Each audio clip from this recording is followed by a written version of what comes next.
Welcome to the Ardent Archives, a ministry of North Clay Baptist Church. Here we explore the writings of church history in order to edify and equip the saints in their ongoing discipleship. In this series, we are reading and discussing The Pilgrim's Progress by John Bunyan. Written in the late 1600s, The Pilgrim's Progress is an allegory of the Christian life, following the main character, Christian, on his journey from the city of destruction to the celestial city.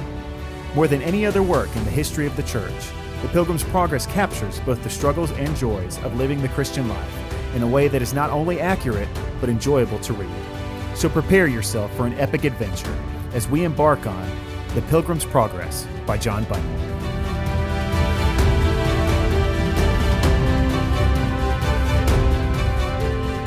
Chapter 28, Beulah Land. Now I saw in my dream that by this time the pilgrims were now beyond the enchanted ground, and had entered into the country of Beulah, whose air was very sweet and pleasant. As their way went directly through Beulah land, they delighted themselves there for a season. Yes, here they continually heard the singing of birds, and every day saw new flowers appear, and heard the song of the turtle dove in the land.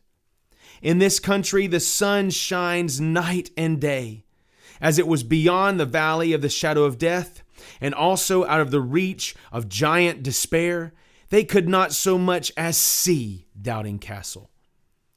Here they were within sight of the city they were traveling to.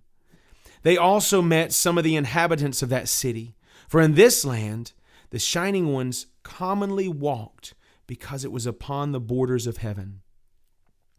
In this land also the contract between the bride and the bridegroom was renewed. Yes, here, as the bridegroom rejoices over his bride, so does their God rejoice over them. Here they had no lack of grain or wine, for in this place they met with abundance of what they had sought for in all their pilgrimage. Here they heard voices from out of the city, loud voices saying, "Say to the daughter of Zion, behold, your salvation comes. Behold, his reward is with him." Here all the inhabitants of the country called them the holy people, the redeemed of the Lord, sought out ones. Now as they walked in this land, they rejoiced more than they had in all the former parts of their journey.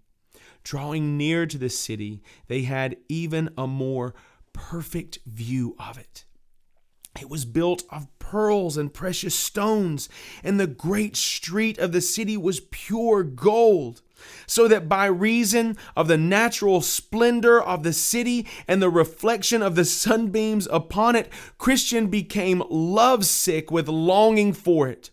Hopeful also had a fit or two of the same lovesickness. Therefore they stayed here for a while, calling out because of their longings, "If you find my beloved, tell him that I am lovesick." Now being a little strengthened and better able to bear their lovesickness, they walked on their way and came yet nearer and nearer. They saw orchards, vineyards, and gardens, and their gates opened into the highway. Now as they came up to these places, behold, the gardener was standing there.